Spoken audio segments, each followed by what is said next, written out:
Bachero ng bayan, Katunying at Ka-Jerry. Dos.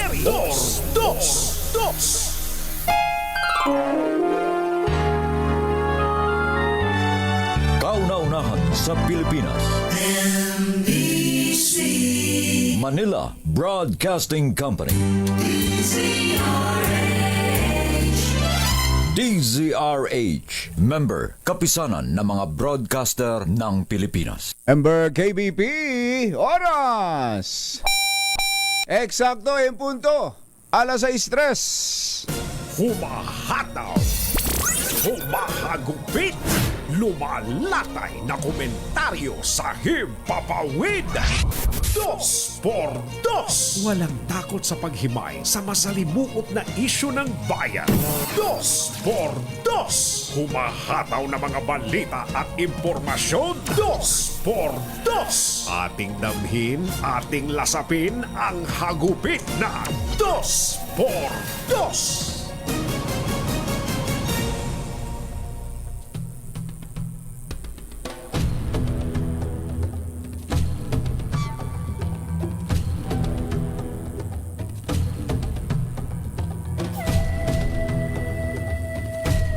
Nagbabala ang pinuno ng militar ng bansa na hindi maiiwasang masangkot ang Pilipinas sa sandaling salakayin ng China ang Taiwan.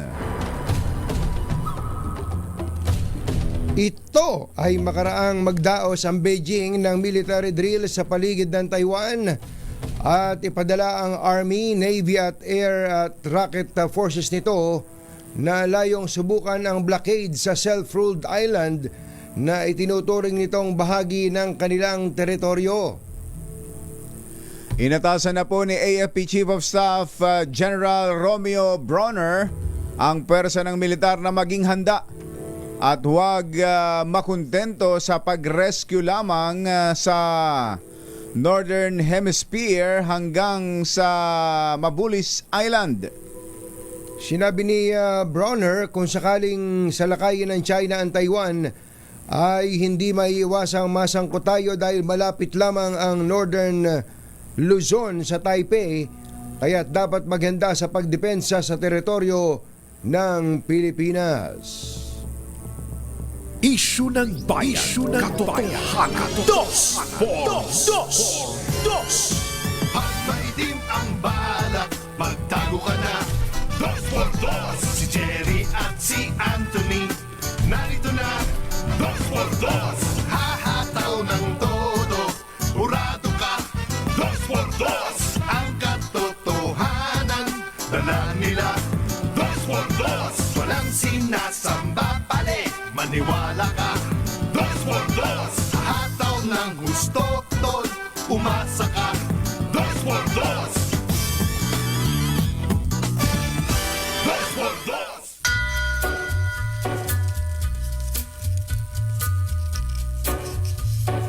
Hi.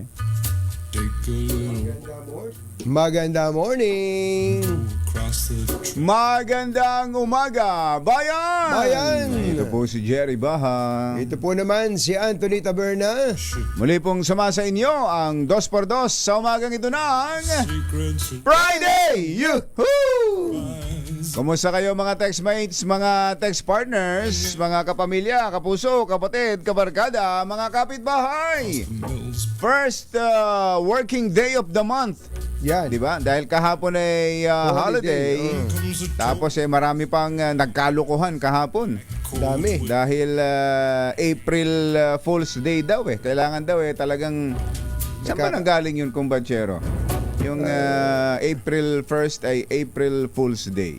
Saan ba nanggaling yun, Mother? Meron ba kayong kasaysayan yan? Sino bang nagkalukuhan dyan? Pati ang Amerika nagamit, pati si President Donald Trump meron ding lumabas na ganyan tungkol sa April Fool's Day. Nabasa mo ba yun, kumbatsero? Anong binanggit yan? Na binanggit daw ni US President Donald Trump na parang pinag-iisipan niyang magbentahan na ng mga fighter jets ang Russia. Oo. Oo. Di ba? Kaya daw marami ang nagitla kagad dun sa pahayag na yon ng presidente ng Amerika. Pero nung kapag binasa mo ng kabuuan yung buong kwento, nakalagay joke. Trump eyes F-35 sale to Russia. Yung mga F-35 fighter jets daw, bebentahan daw ang Russia. Yung pala, pag binasa mo yung buong kwento, ASEC General Assistant Secretary General Eli Cruz, pag binasa mo yung buong kwento, ang bawat letra sa unang pangungusap ay bumubuo sa April Fool's Day. Ayun. Sabi daw ni Trump kasi, we sold them burgers at one point. Why not planes? Aba. Minsan daw binentahan nila ng hamburger ang Russia. Bakit na hindi naman eroplano? Ayun. Bahagi lang yan ng mga nagkalokohan kahapon. Kayo ba'y naloko kahapon? Maraming ganyan. Ayos lang yung biruan na lokohan, pero yung kapag i-iskamin ka, nako, Ibang usapan na yun. yung mga nang i-scam dyan. Yung uutangan ka. Yun, nako, oo nga, no. Kapag Tapos, nautangan ka ng April 1, wala palang bayaran yun. Walang bayaran yun. Kapag ikaw nalingat sa petsa. So ang survey daw po mga kababayan, meron daw pong probabilities. Well, actually survey/probabilities. Sabi ni Jera Season, lumilitaw na about 2% ng mga Pilipino ay naloko noong April Fool's Day. Pero 98% ng mga Pilipino ay naloko sa election day. Ayun, oo. Ayun. Oo. Kumusta kayo? Lalo na yung mga magtatrabaho ngayon. Pero yan, mga numero pa rin ang pinag-uusapan dyan, kumbatsero. Yung performance evaluation. Napaka-importante yan. Tulad ngayon, natapos na ang buwan ng Marso. So natapos na yung first 3 months of the year, first quarter. May mga ibang mga opisina, may mga ibang kumpanya na merong performance evaluation quarterly na ginagawa, kumbatsero. Pero na mga annual. Sa gobyerno kaya ginagawa yan? Dapat gawin yan Lalong dapat, di ba? Dapat gawin sa gobyerno yan. Lalong dapat na ginagawa po sa gobyerno yan, mga magulang at mga mahal na taga-subaybay, lalo pat sinasabi natin na sila ay naglilingkod lang sa bayan. Kahit pa sabihing appointive position man yan o elective position, dapat meron tayong ginagawang performance evaluation. Kaya makikita mo kung batsero kung gaano ka bilis ang kilo sa pribadong sektor. Sapagkat klaro doon pa lang sa JD kung tawagin. JD. Yung isang tao na hinahire ng isang kumpanya, klaro sa kanya yung JD, job description. Job description. Pero bago niya makuha yung trabaho na yon, dadaan muna siya sa qualification. Ayan, siya ba ay pasado para doon sa particular na job description na iyon? Yung kanya bang tinataglay na skills na tinatawag? Skills. Tugma doon sa trabahong bakante. Diba? Yun, importante yun Kaya nga sobrang halaga, kumbatsero, na yung HR mo, yung human resource. Human resource department mo, maayos, magaling kumaliskis. Kaya ng talent yung i-hire. Ganon din dapat sa gobyerno. Dapat ganon. Hindi dahil sa kamag-anak o pinsan o rekomendado nito, ilalagay mo na sa posisyon. Lalo na nga, kumbatsero, kung ang pinag-uusapan natin ay iahalal ng mga opisyal. Ayan, Di ba kailangan alam natin ano ba kwalifikasyon? At ano ba job description? Kasi diyan yata nagkaloko-loko mga Pilipino. Pare-pareho ang tingin nila sa inihahalal. Akala nila, pagka inihahalal, pwede mo hinga ng tulong. Ayun, oo, Pwede mong ganun. puntahan, pipilahan. Kaya maraming mga Takbuhan. mga congressman lang, halimbawa. Congressman. Ano ba talaga? Alam ba natin kung ano JD o job Ayan. description ng congressman? Anong pangunahing trabaho ng congressman? Ng Alam ba senador? natin kung ano ang trabaho ng senador? Ayan, oo. Alam ba natin kung ano ang trabaho ng konsihal ng Ayan. bayan? Dapat ho matutunan Oo. natin yan, mga magulang at mga mahal na taga-subaybay. Yan yung tamang, kumbaga, maunawaan natin na yung inihahalal natin, yung pinipili natin, ay tugma doon sa trabahong pinag-a-applyan niya sa atin. Totoo. Diba? Oo. Kaya- Nakaya niyang gawin. Nakarinig ka na ba, kambatsero, ng ganitong katwiran ng isang congressman? Sabi ng isang congressman, saan ko naman kukunin ang ibibigay ko dyan? Araw-araw ang haba ng pila sa bahay ko at opisina ko ng mga kababayan nating humihingi ng tulong. Oo. Kaya tinatanggap ko na yung SOP. Ayun. Nangatwiran pa eh. Nangatwiran.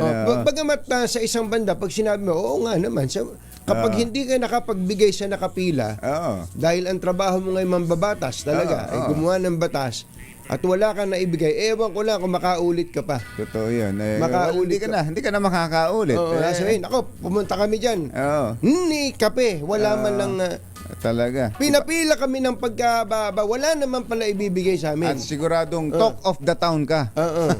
Di ba? Ikaw ang pag-uusapan sa buong panahon kung ano ang kanilang karanasan matapos na ikaw ay mahalal. Ganun ang ano eh. Dahil ganun na nasanay o namihasa ang mga kababayan natin. Kaya nga dapat po, total, pinagkukumpara natin yung mga nagtatrabaho sa gobyerno, lalo na yung mga halal, at saka yung mga nasa pribado, dugtong na natin yung sinasabi mong evaluation.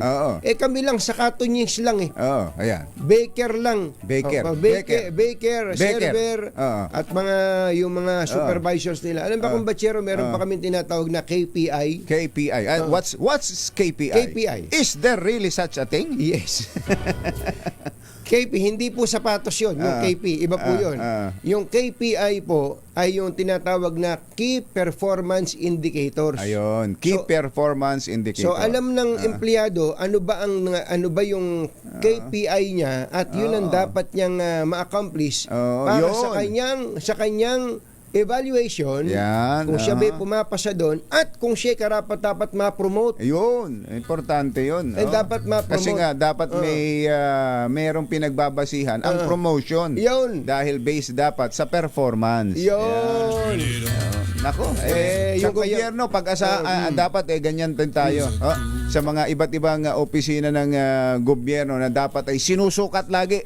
Kung hindi man quarterly, kung hindi man monthly, quarterly man lang. Tapos yung kabuuan ng taon. Pag hindi naka-perform, sibak!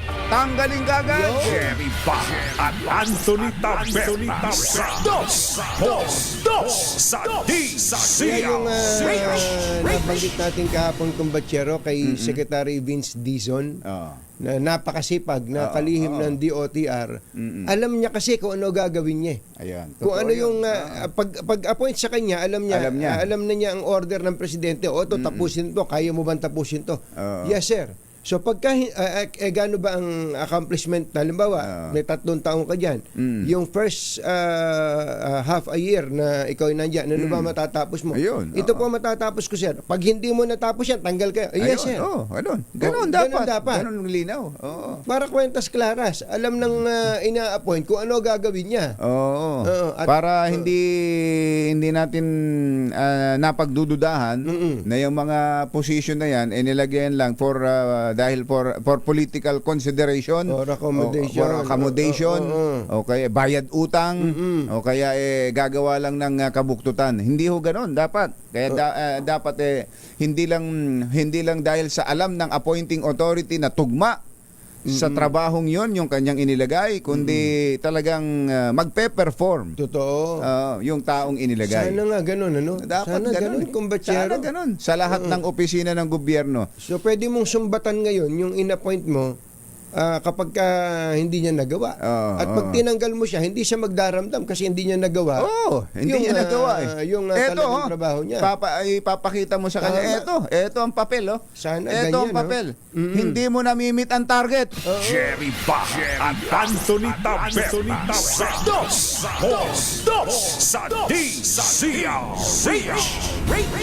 Oras po natin. Achi, ahya, Mr. Jalamtang, Lakyam, Chapchit, Hun, 6:17 ng umaga. ACS Balita. Susunod na. Long night. Maaasahan ACS Balita. Walang makakaligtas, walang makakalampas. Saan mang sulok ng kapuluan, Luzon, Visayas hanggang Kamindalawan. Basta't may balita, ipagwagwagan ng sikat na tagapagbalita. ACS Balita. Kasama ang 2x2 Tandem Anthony Taberna at Jerry Baja. ACS Balita. Ang programang ito ay hatid sa inyo ng ACS Manufacturing Corporation, ISO certified, maker of world-class quality Pride detergent. Araw ng Martes, 2 ng Abril 2025. Narito na pa ang ulo ng ating ACS Balita. Unang araw ng Abril, sinalubong ng rollback sa presyo ng LPG. Tito Manny Villar, pinakamayaman tao sa Pilipinas sa listahan ng Forbes 2025 Billionaires. Pagguho ng Bangkok Tower sa malakas na lindol, isinisi sa ginamit na substandard na bakal. Online voting para sa mga OFW kasado na. Mga residente at environmental advocates umalma sa viral video ng pagsira ng corals at bato sa Bohol. Lalaki arestado sa sextortion sa Antique. Biktima inabuso pa hanggang sa mabuntis. Magandang umaga Luzon, Visayas, Mindanao. Good morning Philippines. Hello world. Kami po ang inyong mga tagapaghatid balita. Ito po si Anthony Taberna. Ito po si Jerry Baja. At ito ang ACS Balita. sa detalye ng ating mga balita, sinalubong ang unang araw ng Abril ng rollback ng presyo ng liquefied petroleum gas. Sa advisory ng Sulain, may bawas presyo na 27 centavos per kilo ang kanilang LPG, katumbas ng halos 3 piso sa isang tangke. Samantala, 25 centavos per kilo naman ang rollback ng Petron sa kanilang LPG. Noong March 1, nagpatupad din ng rollback na 120 per kilo ang Petron at Sulain sa kanilang LPG o higit 13 pesos sa kada 11 kilogram na regular na tangke. Alas 6:25 o 25 na ng umaga, na imbag bigat kada kayo amin na po. Agreeing kayo, gising na. Nanguna ang real estate magnate na si Tito Manny Villar sa 15 Pinoy na nakasama sa Forbes Billionaires list. Kaya pala bagaan lagi ang loob ko dyan kay Tito Manny. Makita ko pa lang sa picture, makita ko pa lang sa TV. Parang ibang parang gusto mong yakapin. Parang gano'n, no? Parang matagal kayo din nakita. Tito Manny! Tito Manny, good morning! Ala ba tayo dyan? The Forbes Billionaires 2025 list, dati third placer lang siya nung nakaraang taon na 2024. Ayon sa Forbes, ay lumago ng $17.2 billion ang yaman ng 75 years old na si Tito Manny Villar. 75 na pala talaga si Tito Manny. Pag nakita mo, parang liebo 60 pa lang. Oo nga. Oo, ang kanya pong kayamanan, ulitin natin, ay nasa $17.2 billion as of April 2, 2025. Mula sa $10.9 billion noong nakaraang taon, halos na doble, kumbatsero. Oo, Mga ano. may kung siya 70% increase siya. Oo. At hindi tumatanda, ha? Hindi tumatanda. Ayan, oh, tinan mo Yun na. Tinan mo na yung picture. Oh. Ano bang kape yan? Ano yung kapeng iniinom? Tito Manny? Yan ba galing sa kanya? Ano ba yung kapihan nilang maganda? Yung Yung- crossings diyan sa ano? Kanyang Katonyings. Katunyings. Hindi, tsaka ano yung ano nila? Ano pangalan? Nakalimutan ko talaga. Ano bigla natin nalimutan? Yung parang, ayun, Coffee Project. Coffee Project. Meron pa isa eh. Tito Manny, wala ba tayong Coffee Project Wala dyan? tayong Coffee Project yan. Saka yung kanyang Dear Joe. Oh, yung Dear Joe. Ayan, Ayan, Dear oh. Joe. Ayan. Dito man ang dami namin na ipopromote dito. Ha?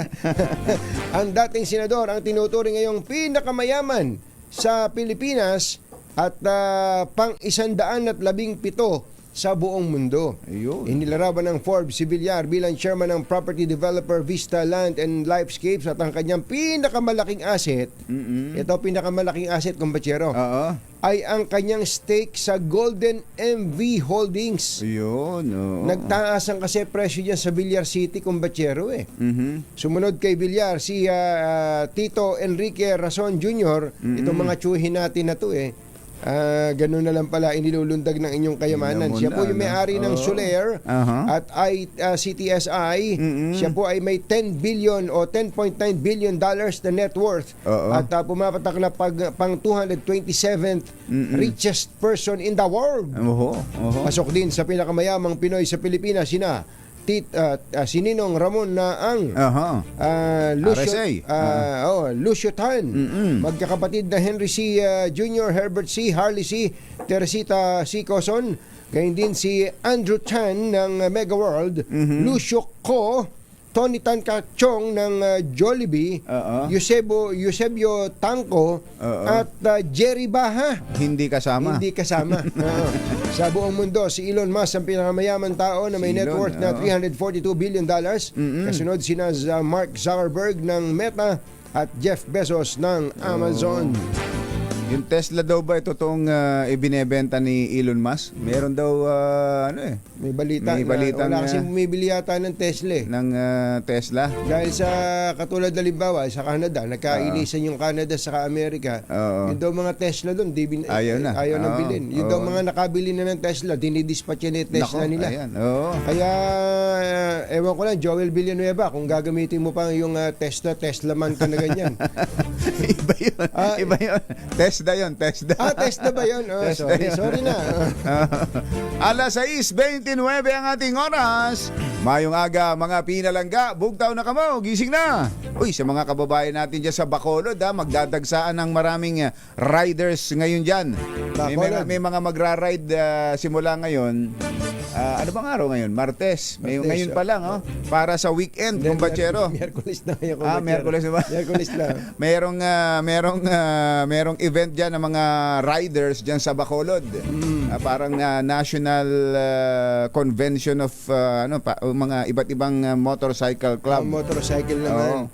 Kakain ka. Mayong aga, mga pinalangga. Bogtaw na kamo. Ayan. Kakain lang ng inasal. Inasal, Ayan, yan. Mayor Albi. Mayor Albi Benitez. Marami kang magiging bisita diyan. Yan. Lalo na itong mga riders ng Hogad family. Ayan, Marami-rami yan. Nagre-ready na ngayon. Sa ibang balita, ginamitan umano ng mga substandard na bakal o mababang kalidad na materyales ang gumuhong Bangkok Tower sa Thailand nang yumanig ang magnitude 7.7 na lindol noong Marso 28. Sa inisyal na investigasyon, natuklasan mula sa ipinasarang factory ng mga bakal sa Rayong Province ang ginamit sa gumuhong under construction na building. Sa sample ng 2 size ng bakal na nakolekta sa crash site, bagsak sa quality test ng Iron and Steel Institute of Thailand ang bigat, composition at katatagan ng mga ito. Sa mga larawang ibinahagi naman sa local media sa Thailand, makikita ang Sky ang brand name ng mga bakal na ginamit sa gumuhong gusali na gawa sa Jinki Yuan. Saan? Jinki Yuan. Diyan din.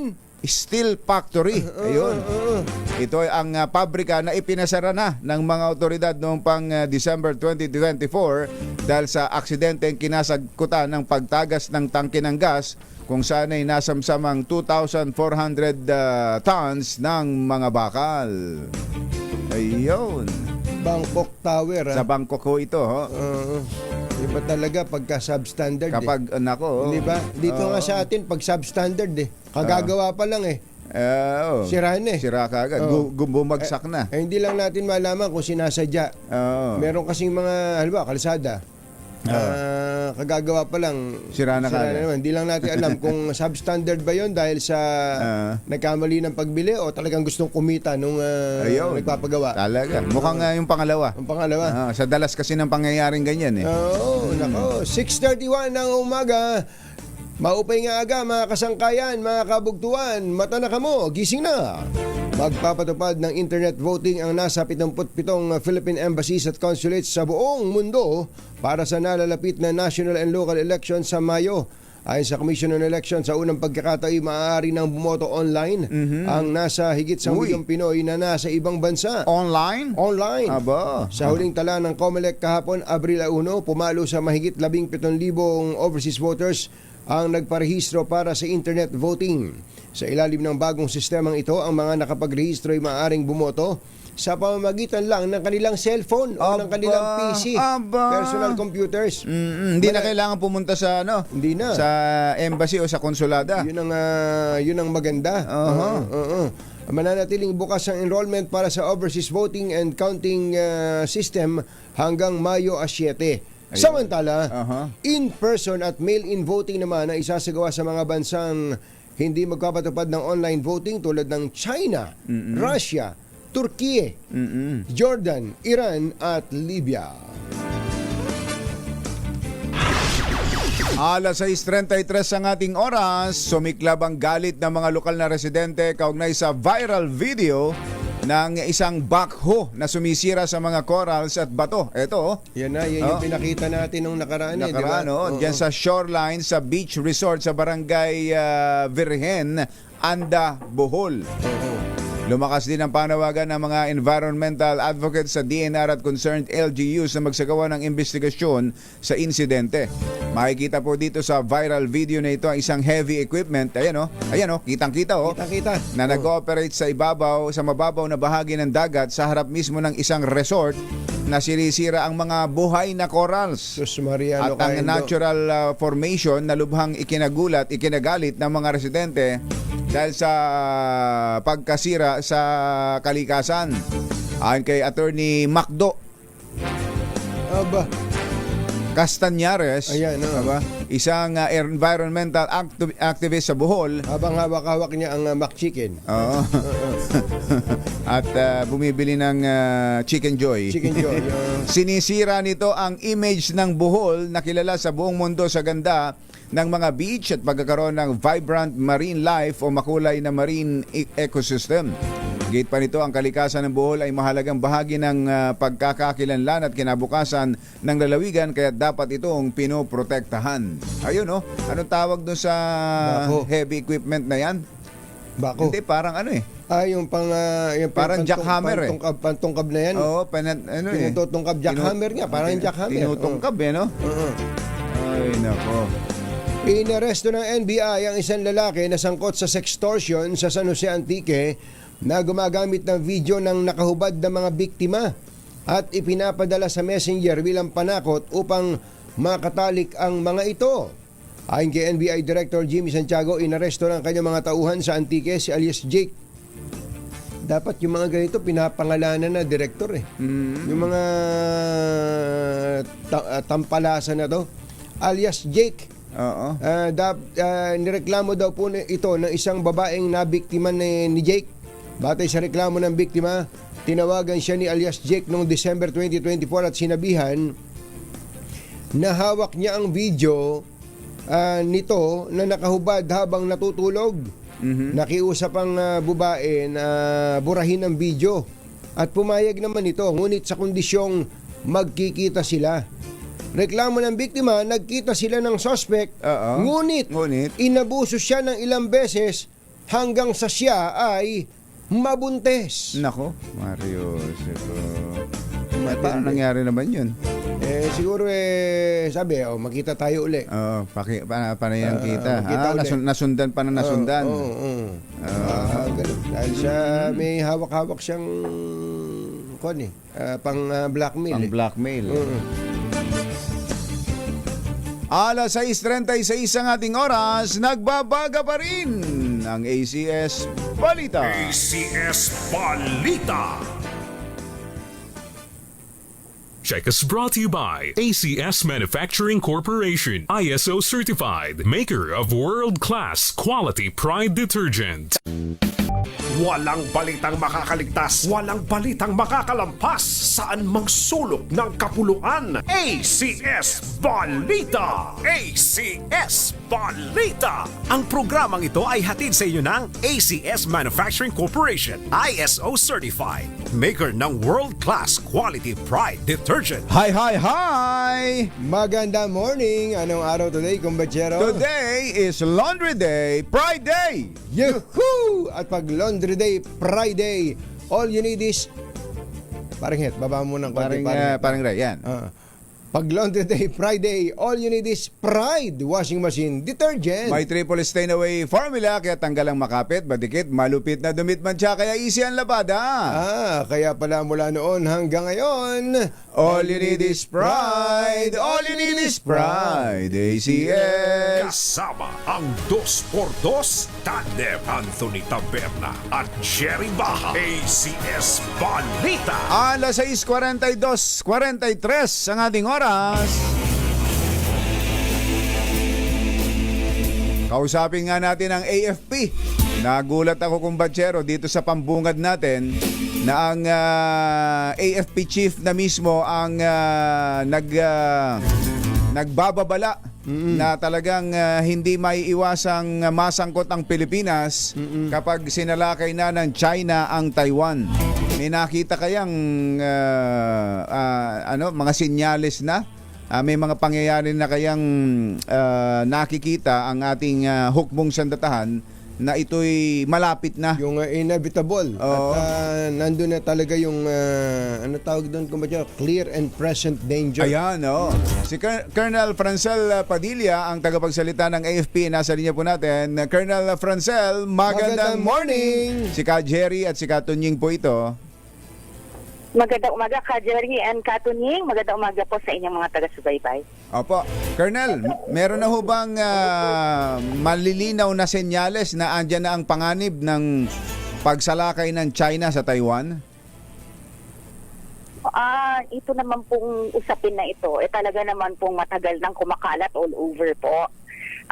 And dito naman, sir, ang tinitingnan natin dito, ang reality na 250,000 po ang Filipino workers na nandoon po sa Taiwan. Mm-hmm. So any development po in the region is actually not a distant concern, sir, no? But actually po, ito po itong direct matter of national security and humanitarian responsibility ng Philippines and particularly po ng Sandatahang Lakas ng Pilipinas. Mm-hmm. Yun pong madamay o masangkot ang Pilipinas dahil maraming Pilipinong nasa Taiwan, hindi dahil sa tayo'y malapit sa Taiwan at baka tayo'y mahagisan din.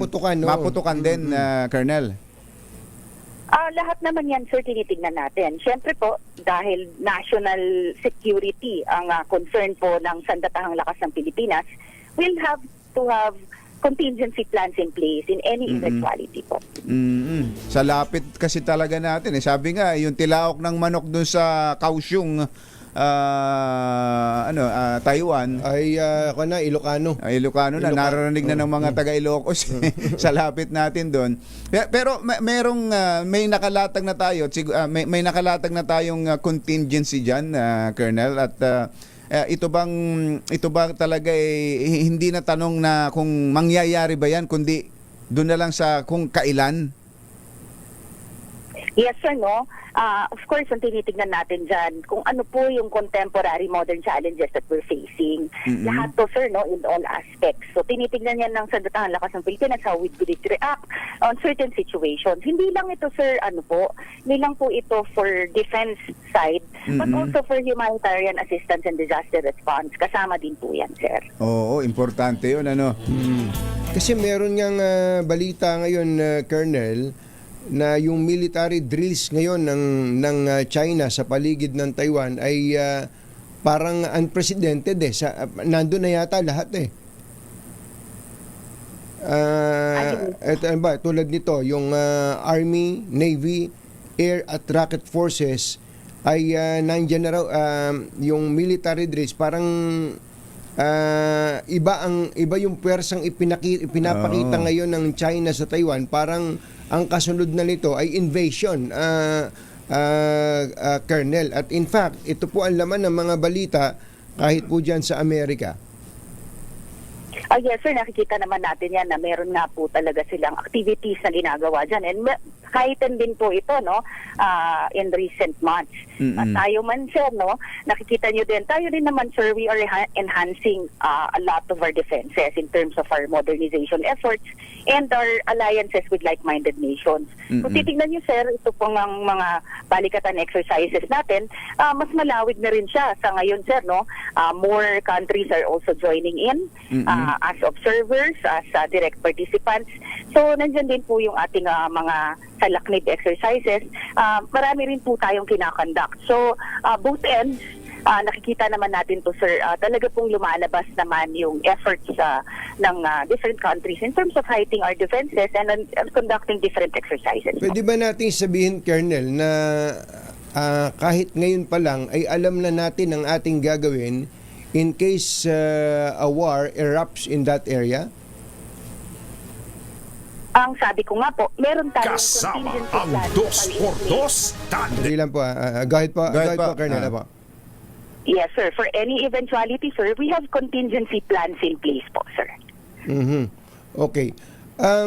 Meron pong lumabas na balita ngayon lamang na ang US State Department ay nagsabi na inaprubahan daw po nito ang pagbebenta ng 20 F-16 jets and related equipment sa Pilipinas.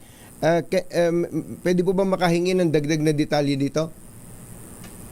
Sir, no, pag mga ganito pong modernization sa Sandatahang Lakas ng Pilipinas, we give po our wish list accordingly. But until such time po that these capabilities are turned over to the AFP, we defer modernization projects po muna sa DND po, sir. DND, oo. Ito yung balita ang Dateline Combachero, Washington, doon sa inyo. Sa Washington, sa amin. D.C. Hindi na nga lang ako nakakauwi. Hindi ka nakakauwi.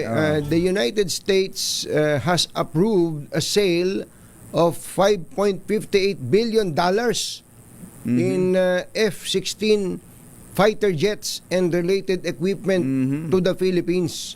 Ang dami nito, ma'am. So DND pala ito, Colonel. Yes, sir. But Sila nakakaalam dyan. Ang Forces of the Philippines, talaga naman pong lahat ng gusto natin paraan para ma-modernize po yung AFP, sir. Sinusulong po natin yan.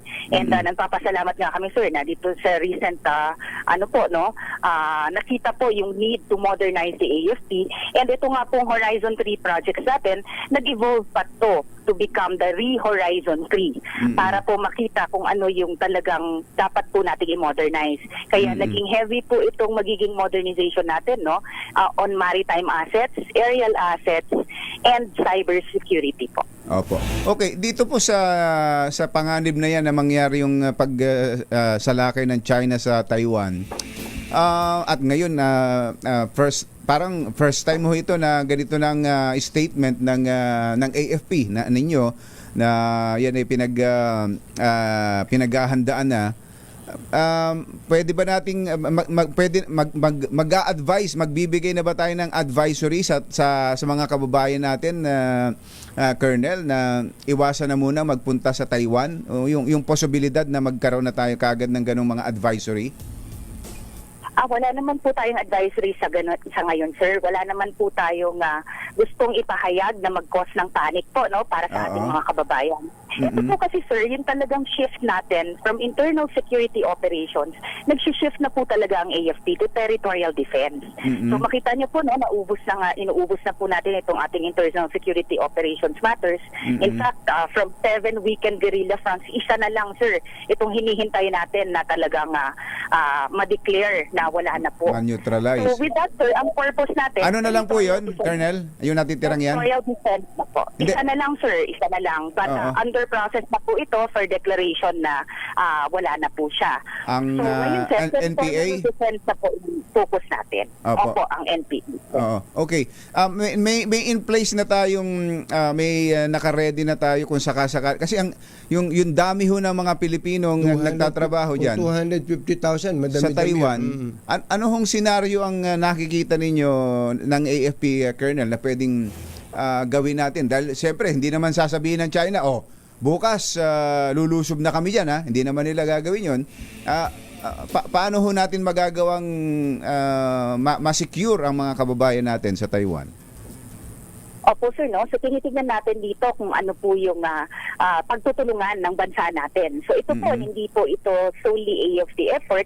Kundi, sir, no? Makikipag-unayan po kami sa Department of Foreign Affairs dito at iba pang pong ahensya in case of repatriation po at emergency response plans kung sakasakali po. Andiyan din po yung ating mga EDCA sites, no? Maaari din po natin yung gamitin because these EDCA sites po are multi-role facilities po. May mga So repatriation, parang evacuation po ang naisip nating senaryo.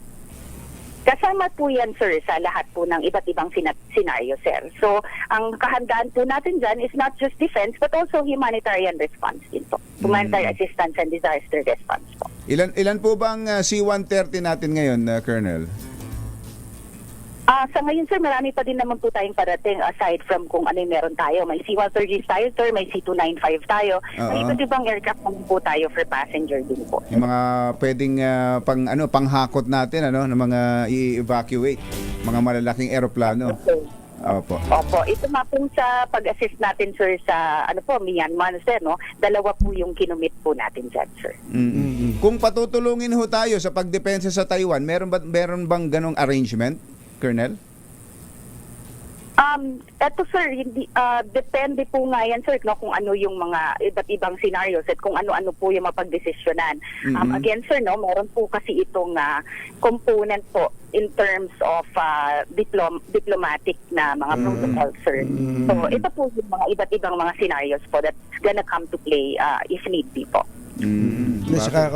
Decision na ng national government. Saka naiintindihan po namin kayo. Yun nga lang paglalagay ng embahada sa Taiwan hindi natin pwedeng gawin at yung pag-recognize sa Taiwan bilang isang hiwalay na bansa nagrereklamo na yung China, hindi ba?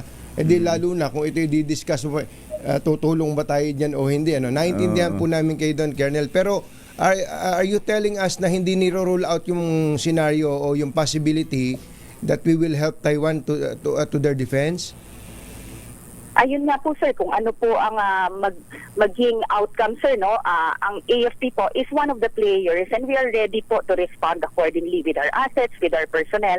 Kung ano po, sir, ang what will come into play pagka po sa usapin ng lahat na ito. May mga iba't ibang ahensya din po na involved dito sa ganyang usapin. So, susunod po tayo dyan, sir, according to our role po. Opo. Colonel Francel, salamat po sa inyong oras. Magandang umaga po. Magandang umaga po, sir, and rest assured po that the AFP is gonna perform its youth mandate accordingly to protect the people and secure the state po. Maraming salamat, sir. Colonel Francel Padilla, AFP spokesperson. ACS Balita. Naghatid ng kabuuan ng ating ACS Balita. Ito po si Jerry Baha. Ito po naman si Anthony Taberna. Kasama ang 2x2 tandem Anthony Taberna at Jerry Baha. ACS Balita. Makatotohanan, balitang maaasahan. ACS Balita. Ang programang ito ay hatid sa inyo ng ACS Manufacturing Corporation, ISO certified, maker ng world-class quality pride detergent. P. Si Police Major General Anthony Aberin. Aba, Major General na pala. Dumapo na pala ang pangalawang estrella ni General Aberin, ang NCRPO Director, at yung District Director ng QCPD, kumbachero. Si Buslig. Si Colonel Melencio Buslig ay dumapo na ang estrella sa balikat. Aba. Brigadier General Melencio Buslig. Congratulations. Naalala mo ba si Colonel Arnold Santiago? Arnold Arnold Santiago. Ngayon, general na rin. Aba. Bumagsak na rin ang estrella sa kanyang balikat. Congratulations Siya ay, sa inyo. Deputy Regional Director for Administration ng Region 12. Ayan, Region 12. Ayan. Uwi ka na rito. Dito ka na, balikan na dito sa Quezon City. Ayan. Si General Josepino Ligan, ayan, ang District Director ng Northern Police District ay general na rin. Ganon din itong si District Director ng Eastern Police District, si Colonel Villamor Tulya. Siya ngayon general na rin. Yun ang mga naman, binabati kayo ng mga batang San Miguel. Mga bagong promote na yan. Inuman na raw eh. Inom. Basta't drink moderately. Drink moderately, Sabi ni Colonel James Brillantes saka ni General Charles Kalima. Doktora Jessica D, magandang morning. Sabi niya kailangan malinaw lagi ang mata, lalo na sa pagsusuri sa performance ng mga nagtrabahador. Nabanggit natin kanina yung performance evaluation. Naku, dyan sa Bureau of Customs, ito may mga nag-report sa atin, kumbatsero. Dapat daw ay sinusuring mabuti ang performance dyan sa Bureau of Customs. Meron daw mga opisyal dyan na hindi nakaka-meet ng target. Nako, yung target collection. Importante ang collection sa Bureau of Customs, sa BIR. Kaya nagseset ng target. Kaya lagi may mga target na isineset dyan. Kapag hindi namimit ang target, ibig sabihin underperforming yung mga opisyal na inilagay dyan. Yun yung isang barometro eh. Oo. Yung binabanggit natin kanina, yung KPI. Yung key performance indicator yun eh. Key performance yung, indicator. Yung sales mo, yung revenue mo. Yan ang kung lagi kang lugi, sara na tindahan. O kaya tanggalin yung manager. Ayan, yung Port of Manila, isa pala sa mainit na binabantayan yan, kumbatsero, dahil mula nung nakaraang taon, since October, ay hindi na nakamit ng target. Pambira. Kung pa naman yan, hindi ba yan ang one of the major ports, kumbatsero, isa sa mga dapat na pinagkukunan ng revenue ng Bureau of Customs. Kaya pala nung minsan makita ko si Commissioner Customs Commissioner Benvenido Rubio, parang masakit ang tuhod Parang hirap na nagkakandakuba na yata sa bigat ng kanyang daladala. Sa bigat ng kanyang daladala para ma-meet lagi ang target. Ito palang Port of Manila ang laging may problema. Kailan pa? Since October 2024, ang sila bagsak negative 25% sa target. 25%? Oo. Sus Mariano ka, Indo. Baka naman nung November nakabawi-bawi na ito. November collection negative 17%. Pambihirang patis. Hindi pa rin December, maraming dumating. Hindi pa rin kumbatsero, hindi pa rin nakamit ng target. Negative 14% pa rin. Sus Mariano sa kanilang target baka collection. naman itong January, nakabawi-bawi na. Bagong taon. Bagong buhay, dapat bagong performance. Negative pa rin. Sus Mariano ka, Indo. Almost 10%. Kainaman naman dito kay sino bang nakalagay diyan ngayon sa Port of Manila collector. Kainaman naman sa kanya kahit negative bumababa naman yung negative. Bumababa yung negative. Pero sa buong ilang buwan na to hindi October, siya November, December, January, February. At mukhang itong March, baka ganun din ang mangyari. negative din. Baka maging, siguro, anytime, baka makakuha na tayo ng Mabigat data dyan. Sobrang mabigat yan, kumbachero. Napakabigat nito. Kapag ka ganun ang performance mo, pagka ganun ang performance mo, tapos nakakating ka pa ng mata sa mata sa boss mo, Oo. medyo makapal na yun. Pahiramin mo na ng shades ito, Doktora Jessica D. Doktora Jessica D. Kapag nakakatingin pa ng diretso sa boss niya, sa kabila ng paulit-ulit na hindi nakakamit sa target, ibig sabihin underperforming, hindi naman non-performing. May collection naman. Hindi nga lang nakakakuha talaga ng target. Para saan pa ba yung target na yan? Ba't kayo sineset yan? Sa kumbachero, ulitin lang Doon natin. nga susukatin di ba? Ulitin lang natin, kapag ka ang isang opisyal sa pribado man o sa gobyerno, binigyan mo ng target, ng goal. Tapos buti sana kung minsan lang Alam mo, pumalya ngayon. October, halimbawa, Boss, October. bawi ako sa November. Papasiklabang kita. Boss, bawi ako sa December. Boss, bawi ako sa... puro na lang ganun sinasabi mo babawian na kita Talagang dapat na mag-isip, meron nang dapat na mag-isip-isip. Ito ba ang nakalagay dyan sa mga ganitong opisina dapat pang pagtagalin? Kung non-performing, hindi nakakamit sa target, hindi namimit ang goal. Kung sabihin, kumbachero, hindi man nakakamit ng target, mabait naman po yan Kung pabaitan lang yan ang kailangan natin, marami tayong maaga naman po may papasok dyan. Maaga naman po umuwi yan. At mapagmahal sa asawa. At higit sa lahat, mahusay ding pumili ng mga kagamitan. Halimbawa, relo.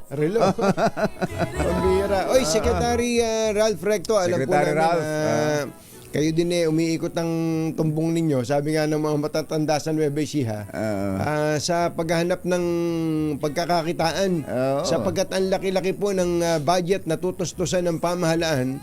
Alam mo, kailangan yung mga revenue generating agencies maganda ang kita para hindi na utang-unang utang ang ating pamahalaan. Doon ang kailangan Kapag may pumapasok na pera, ba't mo kailangan mangutang?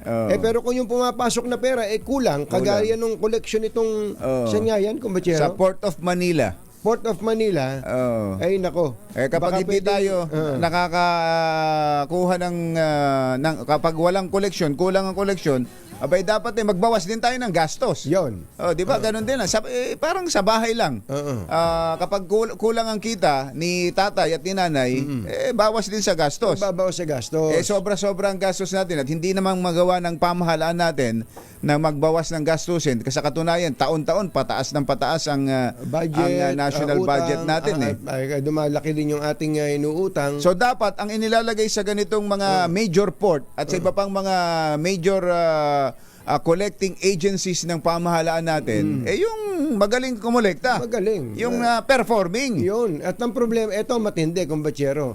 Kapag ganun ang performance at namamalagi yung mga inilalagay na tao dyan sa kabila ng underperformance, baka ang masumbatan dyan si Customs Commissioner Benvenido Rubio.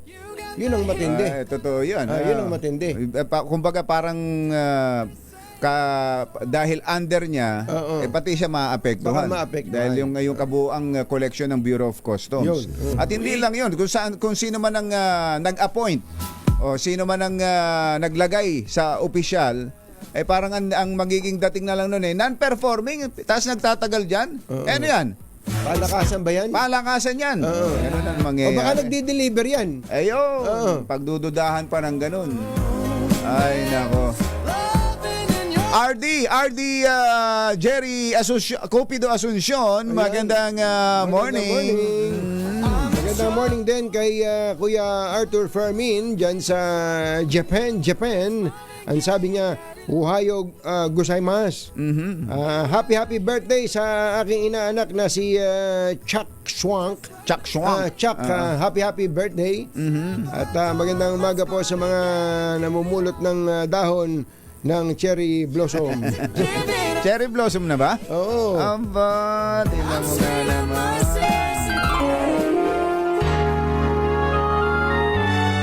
Kauna-unahan sa Pilipinas. Manila Broadcasting Company. DZRH. Member, kapisanan ng mga broadcaster ng Pilipinas. Member KBP, oras! Kapopoy, direct! 10 minuto na makalipas ang ikapito ng umaga. Balitang bagong-bago. Balitang dapat alam mo. Balitang magdadagdag ng talino. Dahil bagong impormasyon. Makibalita. Unang-una sa DZRH. Pangunahing balita. Kasama ang 2x2 tandem nina Anthony Taberna at Jerry Baha. Araw ng Miyerkules, 2 ng Abril 2025. Nardo na po ang ulo ng ating mga pangunahing balita. Pilipinas, damay kapag sinalakay ng China ang Taiwan. AFP, pinaghahanda. Mga miyembro ng gabinete hindi dadalo sa hearing sa Duterte arrest. Senator Amy umalma. COMELEC tumanggap ng 34 na reklamo ng vote buying, vote selling. Karamihan ay dito sa Metro Manila. MSRP sa iklog at bawang ikinakasaan ng DA. Opisyal ng MMDA nanita ng pulis, nagsalita na matapos mabuli sa social media.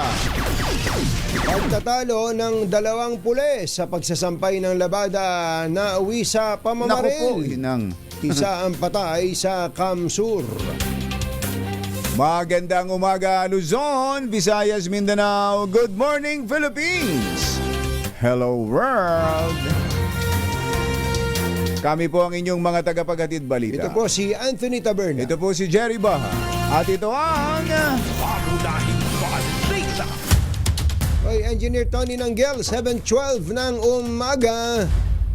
Sunog! Sunog! Ako, talaga naman. RH29 dito daw sa Malate. RH29 Boy Gonzales. Coming boy! Jerry, Anthony, ang eksaktong lugar ay Santa Monica Street, corner Mabini. Dito yan sa Ermita, Manila. Ang report kasi ng text pa rin Malate, pero dito sako pa rin ito ng Ermita. Ito ang nasusunog. Ang nasunog ay yung dating recruitment agency, pero may mga tao pa rito. Pinaka-ground floor lang, parang bungalow type lamang to. Itong tinutok ng apoy. Nagsimula ang sunog kanina lamang, alas 6 pasado, alas 6:42. At mabilis na under control dahil sa pag-responde na napakaraming bumbero. Ang sunog ay nasa unang alarma lamang, pero ngayon ay wala na tayong nakikita ng apoy. Usok na lamang mula sa yung mismong pinakabubungan nitong isang establishmento. Ang mga motorista ay iwasan na itong lugar ng Mabini dahil sa andito lahat ang mga truck ng bumbero. Wala pang reported kung may nasugatan o nasaktan dito sa naturang sunog. Ito si Boy Gonzales para sa DZRH, una sa Pilipinas, una sa Pilipino. Thank you, boy! Alas 7:13 ang ating oras. Magbabalik pa rin ang mga pangunahing balita. This time check. Nasa DZRH. Pangunahing balita. Alas 7:18 ang ating oras. Patay ang isang pulis matapos barilin ng kapwa pulis dahil sa away na nagugat sa mga labada sa Sipokot, Camarines Sur. Mario Josep, labada? Sampayan yan, malamang. Kinilala ni Brigadier General Andre Dizon, Bicol Police Director, ang biktima na si Patrolman Rodel Abilido, 31 anyos, habang ang suspect naman ay si Patrolman Jonel Idos, kapwa miyembro ng Special Action Force. Naku. Mario Joseph naman, oh. Lumitaw sa investigasyon na maliligo sana itong si Abilido sa loob ng kampo ng SAF sa Barangay Tara nang bigla itong pigilin ni Idos para ipadala ang labada at isampay ito sa loob ng palikuran. Tila napikon si Abilido sa utos ni Idos at nauwi ito sa pagtatalo at suntukan hanggang sa bumunot ng baril ang sospek. Parehong rango. So walang Walang lamangan. walang superior. Parang Hindi pwedeng mag-utos. Siguro, kung lang, baka Pakiusap, pakisama lang. Kasi paliliguan, pasampay mo na nga ito, pare. Ayun, nagkapikunan at bumunot ng baril yung isa. Isinugod pa sa ospital ang biktima ngunit idineklarang dead on arrival habang inilagay na sa ilalim ng restrictive custody si Idos at iniimbestigahan. Labada. Dahil sa labada. Nagpaliwanag po ang nababas ngayon sa social media na hepe ng MMDA Special Operations Group Strike Force na si Gabriel Go. Sabi ni Go, dapat ay consistent ang gobyerno sa pagpapatupad ng mga batas sa bansa, lalo na sa traffic management at road clearing operation. Giniit ni Go ang bagay na ito nang siya'y pulutanin ng kahit ng mga hindi umiinom sa social media matapos na mag-viral ang video ng kanyang pamamahiya sa isang pulis na natikitan dahil sa maling pagparada ng kanyang motorsiklo. Ayon kay Go, pinipilit ng kanyang unit na magpatupad ng pagbabago sa clearing operations kung saan hindi kailangan na may enforcer upang sumunod ang mga motorista sa mga batas, lalo na sa lansangan. Pag-question ni Go, palagi na lang bang patatawarin at magsosorry? Wala tayong music dyan? Oo nga, parang Wala tayong music dyan? parang magandang bigyan nga ng isang makapagbagdamdaming dapat musika yan eh. May musika yan eh.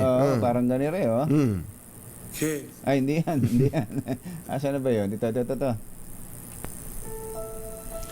Pag-question ni Go, Aha.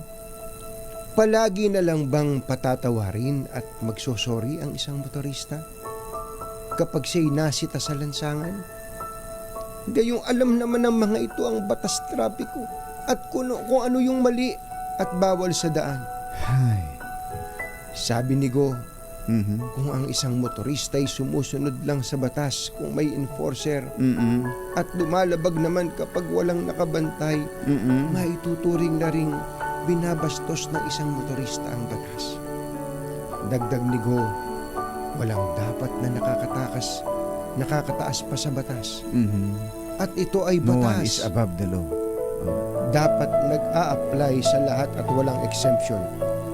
Ano sabi niya? Pagkatapos- Kailangan daw yung dapat ang batas Ang ay batas ay tinutupad. tinutupad. May nakakakita man o wala. May nakakakita man o wala. Pagkatapos magsabi ni Go, he went. Oo. Sabi niya, let's go. Let's go. And they went. And they went. Yan po ang makabagbag damdaming pahayag ni Ginoong Go.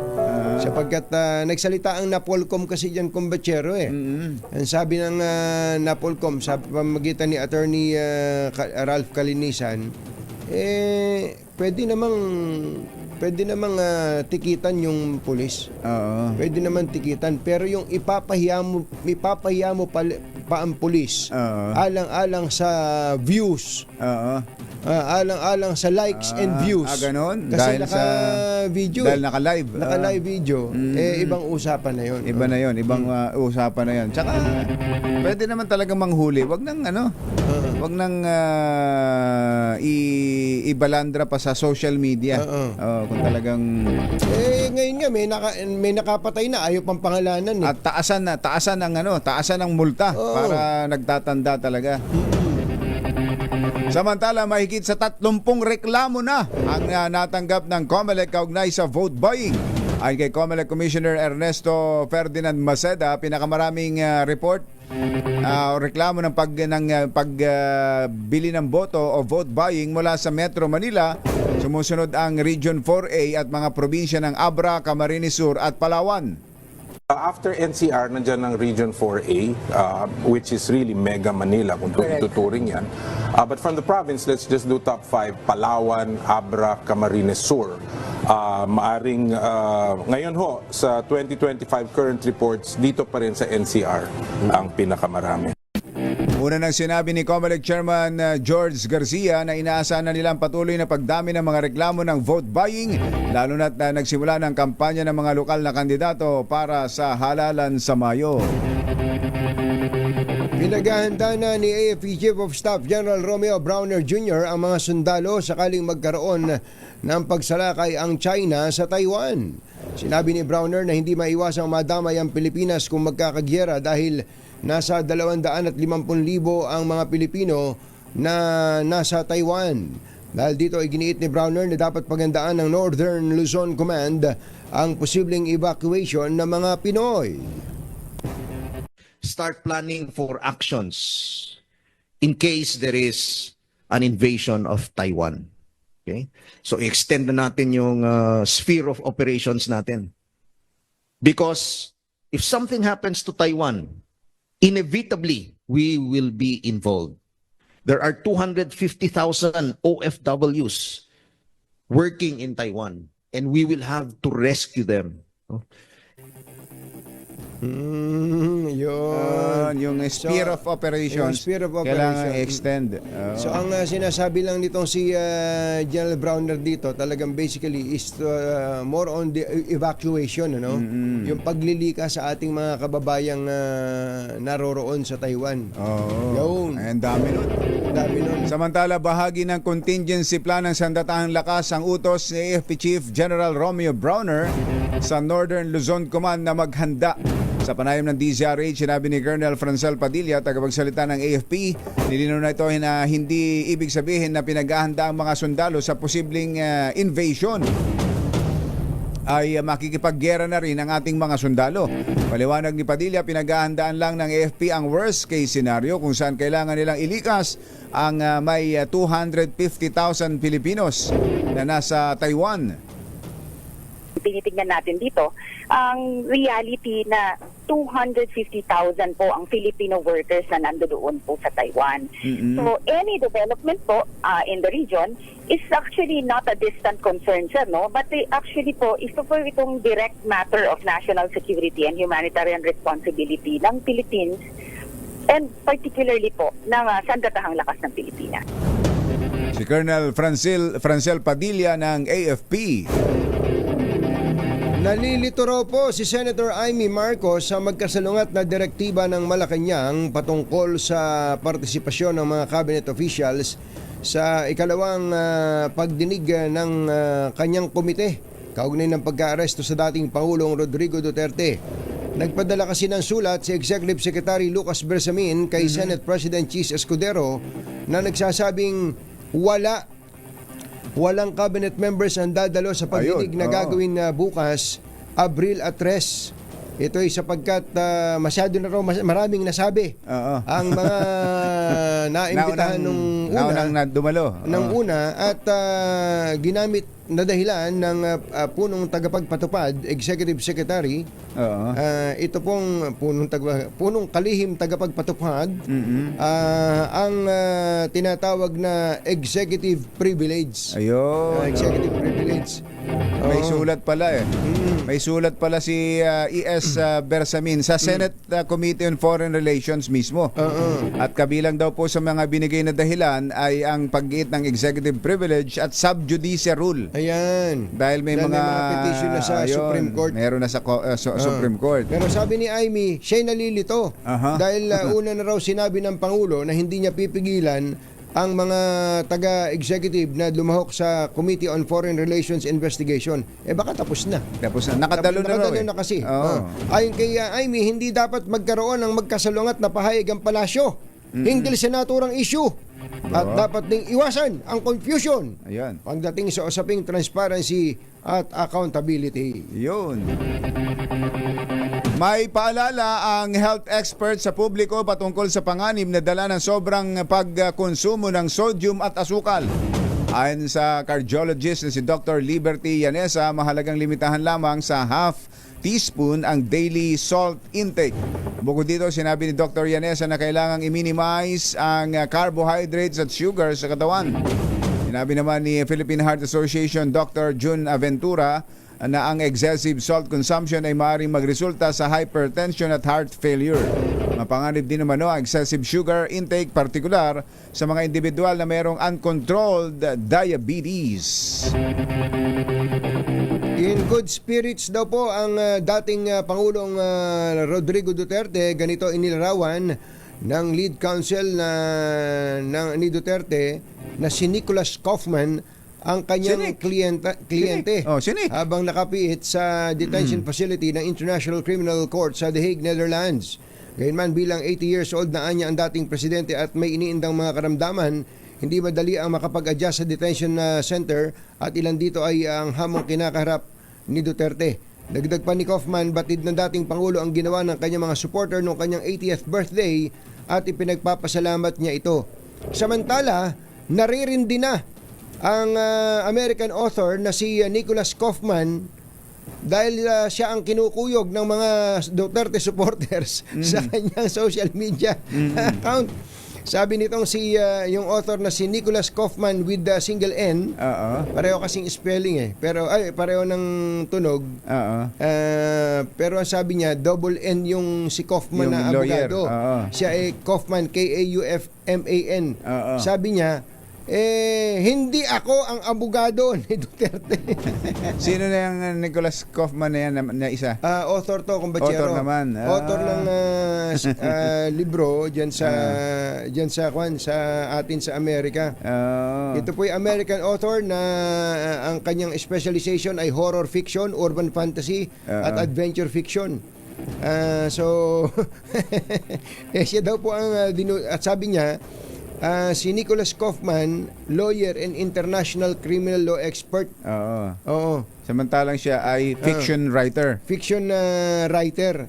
At sabi niya, people of the Philippines, I am not the ICC. Mga mamamayang Pilipino. I am not the ICC lawyer Nicholas Kaufman. Hindi ako ang abogado ng ICC na si Kaufman. Who is representing President Duterte. Na kumakatawan sa inyong dating Pangulong Duterte. Please, pakiusap. Stop messaging me. Itigil nyo na ang pag-send ng mensahe sa akin. Sabi niya siguro, kumbachero, hindi tuloy ako makapagsulat. Siyang naabala. Siya naabala. Kaya nga yung mga kababayan natin, ito mga kababayan natin, bagamat medyo magkahawig itong si Kaufman with a single N and Kaufman na abogado, magkahawig sila kumbachero. Parehong Nicholas pa. Parehong Nicholas ang pangalan. Doon lilitaw na kailangan tayong maging matalino. Kasi tulad yan, pangalan pa lang kumbachero, single N, double N. Kaya nga tapos bubusitin mo. Kung ako yung mabubuisit nga ako, sasabihin ko, napaka-engot naman ninyo. Parang ganun. Parang ganun ang dating Mag-verify muna tayo ng information, mag-verify kasi nananahimik yung tao. Nagreklamo tuloy. Alas 7:32 ang ating oras. Nako, ang presyuhan daw to ng iklog ngayon umabot na sa 10 piso. Kaya pala plano ng DA na magpatupad na rin ang maximum suggested retail price. Yan at iba pang mga nagbabagang balita sa pagpapatuloy ng Pangunahing Balita. 7:32. This time check is brought to you by Alas 7:36, muli pong inaanyayahan ng Philippine Amusement and Gaming Corporation ang lahat ng amateur and professional photographers na lumahok sa PAGCOR Photography Contest 2025 na may temang Infrastructure for Economic Development. Formal na pong binuksan ng PAGCOR ang nasabing photo contest noong Pebrero, hudyat na maaari nang magsumite ng entries ang mga interesadong lumahok. Bukas ang kompetisyon sa lahat ng amateur and professional Filipino photographers na may edad na 16 taong gulang pataas. Ayon kay PAGCOR Chairman and CEO Alejandro Tenco, layo ng photo contest ngayong taon na ipakita ang napakahalagang papel na ginagampanan ng mga proyektong pang-infrastruktura gaya ng highways, tulay, seaports, airports at iba pa sa pag-unlad ng ekonomiya. Maaaring magsumite ng photo entry sa ilalim ng 3 kategorya, ang conventional, mobile at drone. 8 grand winners ang pipiliin ng PAGCOR sa bawat kategorya at tatanggapin ng mga entries hanggang July 31, 2025.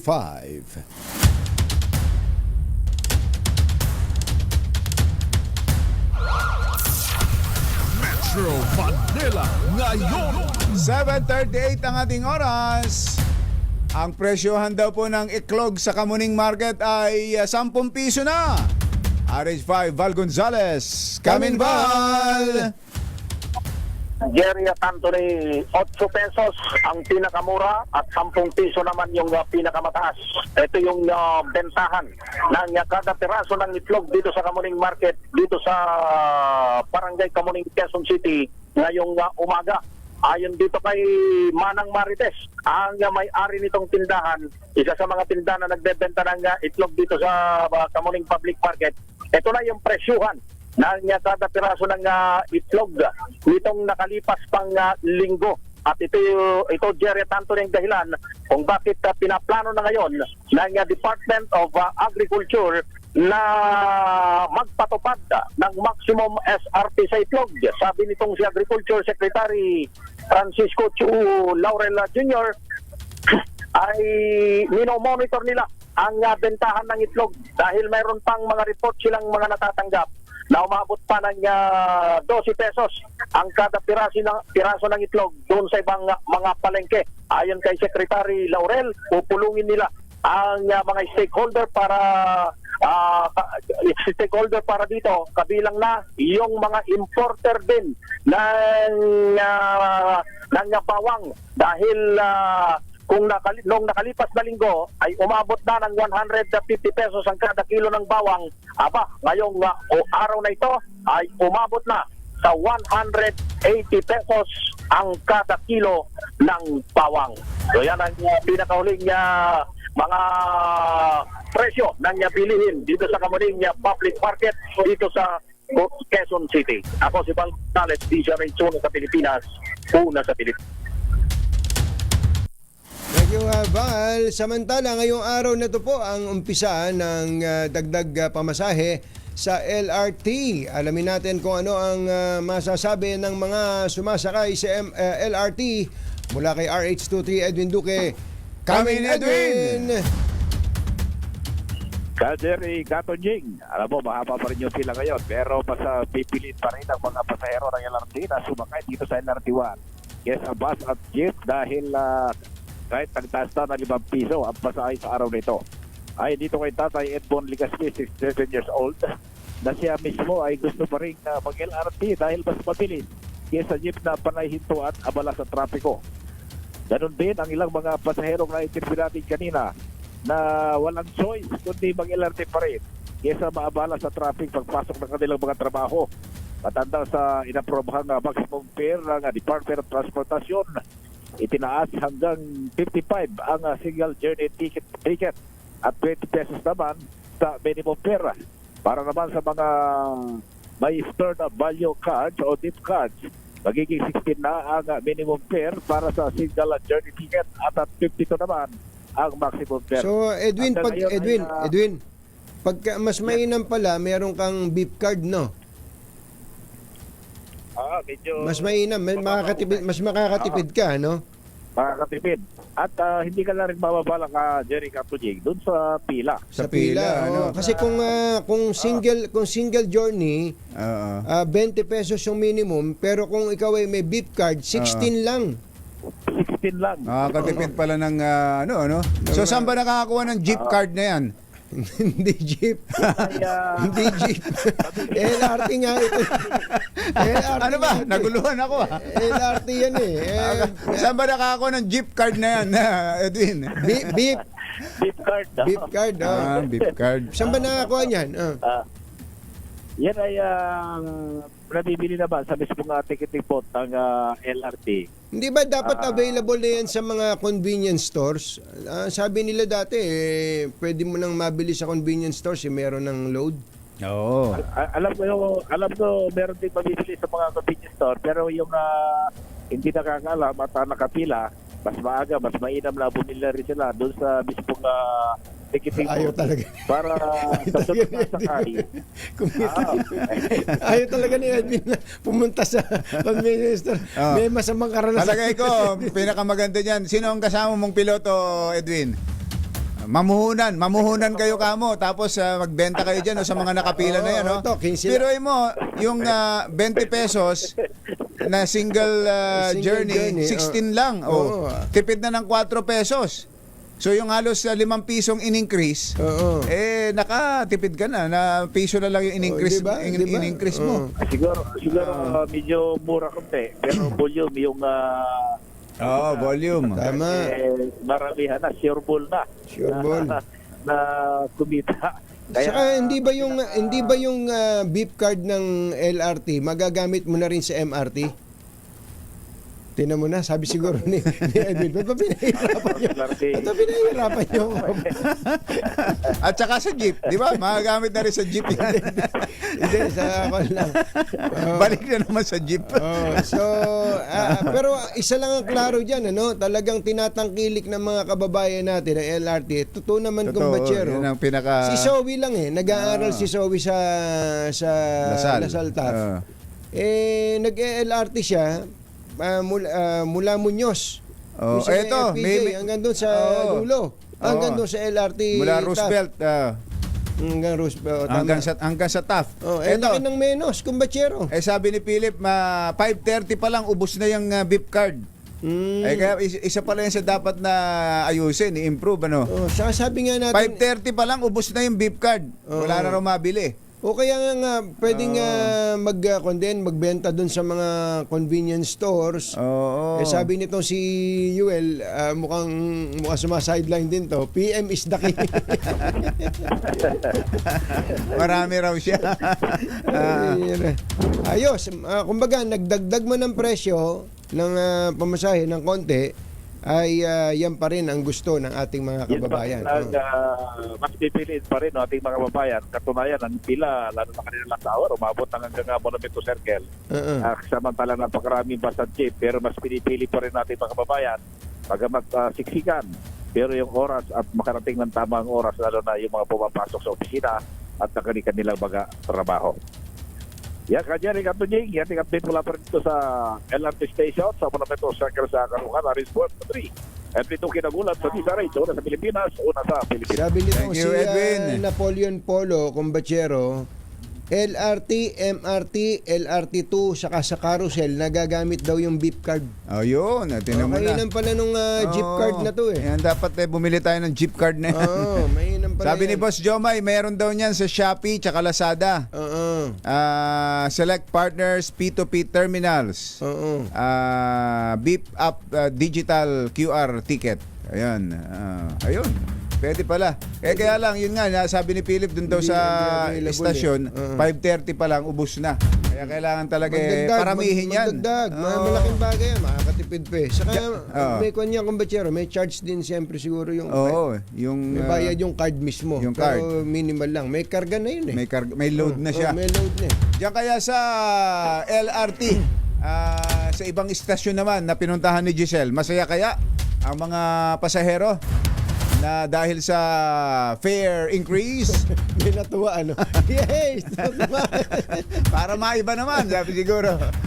RS15, Giselle Recaport. Coming, Giselle! Jerry Catunying, iiling at ingisi-ngisi na lang yung mga suki dito ng LRT1 sa bahagi ng Luzuyat Station ngayong epektibo na nga ang taas pasahe sa linya ng tren. Ayon sa mga nakapanayam nating mananakay, malaking kabawasan ng taas pasahe sa kanilang kita, lalo pat hindi naman tumataas ang kanilang buwanang sahod.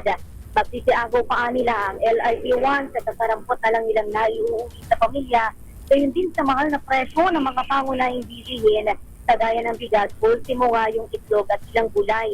Sabi ng mga commuter, lalong walang mangyayari sa kanilang paghahanap buhay kung tabi-tabila at sunod-sunod na mamahal ang lahat ng bilihin at serbisyo, kagaya nga nitong transportasyon.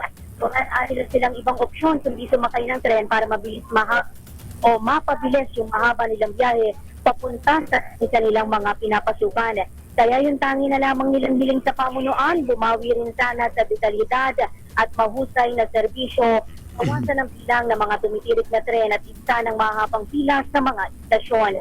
Pakinggan natin ang ating panayam. Mahirap po siyempre, kumita ko man.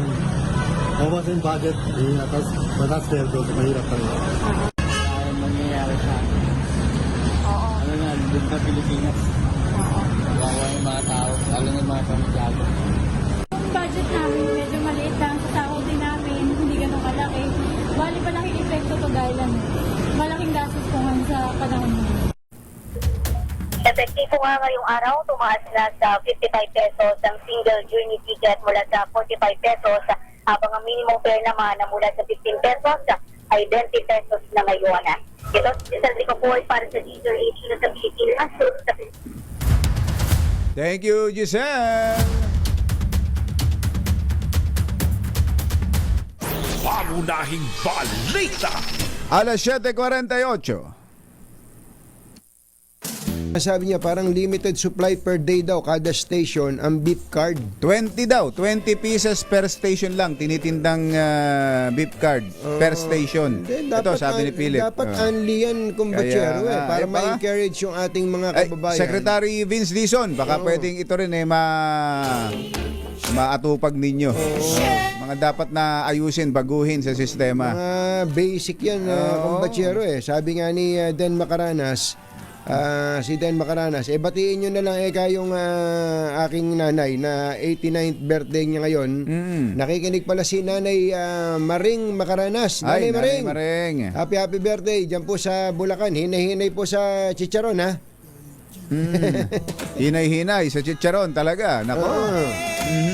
Baka may mga kailangan ng ayusin sa inyong mga bahay, tulad ng bubong. Nako, buti na lang may bubong na maasahan. Gawa sa state-of-the-art technology. May aluminum na. May pintura pa. Now available na rin sa pre-painted tiles pan. Para sa eleganteng bubong na matibay na makulay pa, mag-Cherry Loom pre-painted ka na.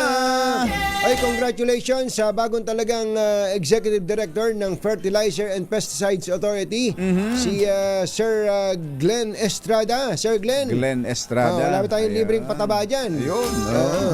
Balak mo bang mag-upgrade ng sasakyan? Abay, subukan ng Cherry Tiggo 7 Pro Hybrid. Ang Cherry Tiggo 7 Pro Hybrid ay mayroong 1.5 turbocharged na makina para sa maswabing pagmamaneho. Gamit po ang kanyang hybrid system na may sariling baterya na buboost nito ang performance na makina at fuel economy. At syempre, hindi mawawala sa Cherry Tiggo 7 Pro Hybrid ang Apple CarPlay at Android Auto. May power tailgate na rin ang Tiggo 7 Pro Hybrid. Sa halagang 1.10 million, magkakaroon ka na ng upgraded hybrid. Ito po yung Cherry Tiggo 7 Pro Hybrid. At higit sa lahat, magiging kampante ka pa sa premium preserve warranty package ng sasakyang ito para sa worry-free ownership. Kaya ano pa hinihintay mo? Kuyang Magiting de la Cruz. Magiting Cruz. Bili na, test drive na. Tara na. Parang Ray.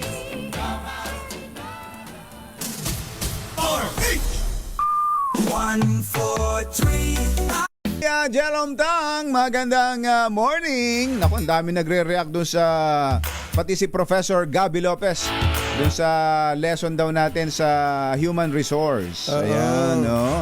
Ganun ho talaga. Importante talaga nun. Siguro nga, kung nakikinig sa atin si Pangulong Bongbong Marcos, si Executive Secretary Lucas Bersamin, ayan, baka hindi pa naman huli ang lahat.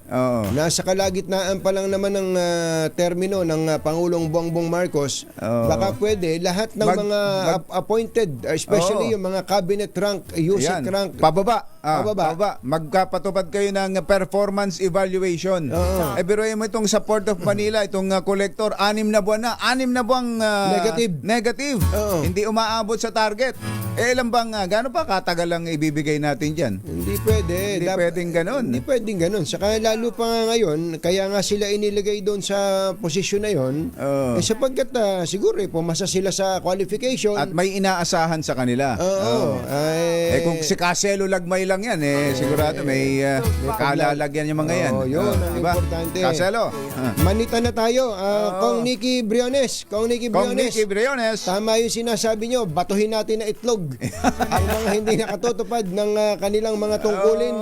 At lalo na yung hindi nakakamit ng target, makikita mo, umaaseso lang yung buhay niya. Yung buhay niya. Tingnan mo, napaka mamahali ng mga gamit. Yun nga ang problema natin. Pero ang gobyerno, hindi niya matulungang maiangat ang koleksyon. Talo ang bayan sa mga ganyan. Mr. President, pakitanggal mo na yung mga hindi nagpe-perform. Huwag ka na mahiya, sir. Huwag ka na mahiya. Tirahin mo na yan. Walang malulungkot walang na tao. utang na loob. Tapos na ang pagbabayad ng utang na loob. Sobrang dami nyo ng binayaran na utang na loob. Pag non-performing na ganyan, hindi nakakamit ng target. At ibig sabihin, wala talaga, hindi pakikinabangan ng pamahalaan. Sabihin nyo sa kanila, Mr. President, bye! Happy weekend! Woo! Damdaming bayan! Susunod na!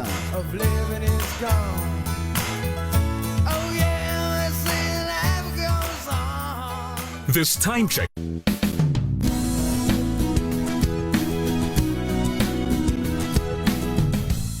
Wow, ang saya. Isang barangay na labada, puro mancha pa. Goodbye, pahinga. Mommy, isang laba lang yan sa Pride Bar Blue.